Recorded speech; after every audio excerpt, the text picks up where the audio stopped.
Happy NawRuz! Hello, Minneapolis Baha'is. On behalf of the entire spiritual assembly of the Baha'is of Minneapolis, I want to convey the assembly's love, concern, and excitement for each one of you as this new year begins. We hope you are safe and are all practicing social distancing while nurturing those around you. The opportunities abound for us to help our friends, family, and neighbors, even while staying safe and distancing ourselves physically. We are excited for each of you as you practice uplifting the hearts of those in your realm of influence. Positivity and joy are so important in this confusing and frightening time. With that in mind, we want to share with you a talk given by Abdul Baha over 100 years ago. It is so poignant for today. We will also include a link to a video prayer from Baha'u'llah to be said during natural disasters. In this world, we are influenced by two sentiments, joy and pain. Joy gives us wings. In times of joy, our strength is more vital, our intellect keener, and our understanding less clouded. We seem better able to cope with the world and to find our sphere of usefulness. We become weak, our strength leaves us, and our comprehension is dim and our intelligence veiled. The actualities of life seem to elude our grasp.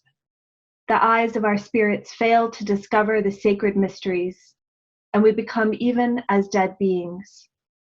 There is no human being untouched by these two influences, but all the sorrow and the grief that exist come from the world of matter. The spiritual world bestows only the joy. If we suffer, it is the outcome of material things, and all the trials and troubles come from this world of illusion. For instance, a merchant may lose his trade and depression ensues. A workman is dismissed and starvation stares him in the face. A farmer has a bad harvest. Anxiety fills his mind. A man builds a house which is burnt to the ground, and he is straightway homeless, ruined, and in despair. All these examples are to show you that the trials which beset our every step, all our sorrow, pain, shame, and grief, are born in the world of matter, whereas the spiritual kingdom never causes sadness. A man living with his thoughts in this kingdom knows perpetual joy. The ills all flesh is heir to not pass him by, but they only touch the surface of his life. The depths are calm and serene. Today, humanity is bowed down with trouble, sorrow, and grief. No one escapes. The world is wet with tears. But thank God, the remedy is at our doors. Let us turn our hearts away from the world of matter and live in the spiritual world. It alone can give us freedom. If we are hemmed in by difficulties, we have only to call upon God, and by his great mercy we shall be helped.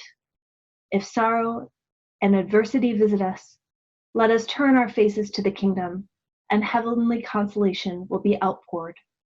If we are sick and in distress, let us implore God's healing, and he will answer our prayer. When our thoughts are filled with the bitterness of this world, let us turn our eyes to the sweetness of God's compassion, and he will send us heavenly calm. If we are imprisoned in the material world, our spirit can soar into the heavens, and we shall be free indeed. When our days are drawing to a close, let us think of the eternal worlds, and we shall be full of joy. You see all around you proofs of the inadequacy of material things, how joy, comfort, peace, and consolation are not to be found in the transitory things of the world. Is it not then foolishness to refuse to seek these treasures where they may be found? The doors of the spiritual kingdom are open to all, and without is absolute darkness. Thank God that you are in this assembly and have this knowledge, for in all the sorrows of life you can obtain supreme consolation. If your days on earth are numbered, you know that everlasting life awaits you.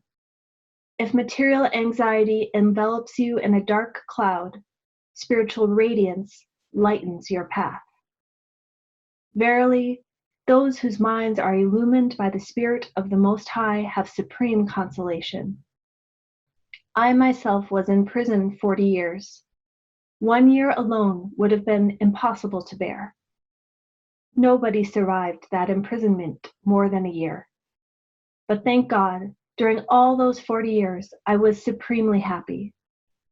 Every day on waking, it was like hearing good tidings. And every night, infinite joy was mine. Spirituality was my comfort, and turning to God was my greatest joy. If this had not been so, do you think it possible that I could have lived through those 40 years in prison?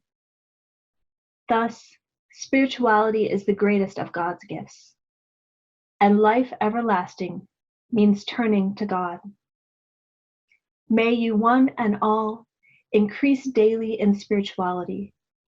May you be strengthened in all goodness.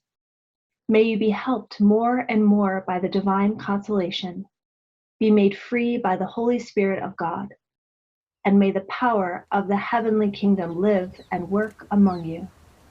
This is my earnest desire, and I pray to God to grant you this favor. We wish you all a safe, happy, productive and inspiring year. Full of hope and spirituality. We hope this new year for each one of you is filled with teaching opportunities and service. Happy New Year!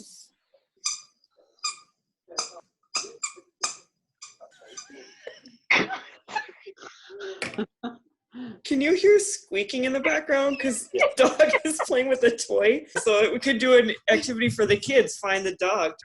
Fly over here. Oh, there you go. No, sorry. We're a little stir crazy. Thank you guys. Every night today. Bye. Bye. I love you. Bye. Love you all. Huh.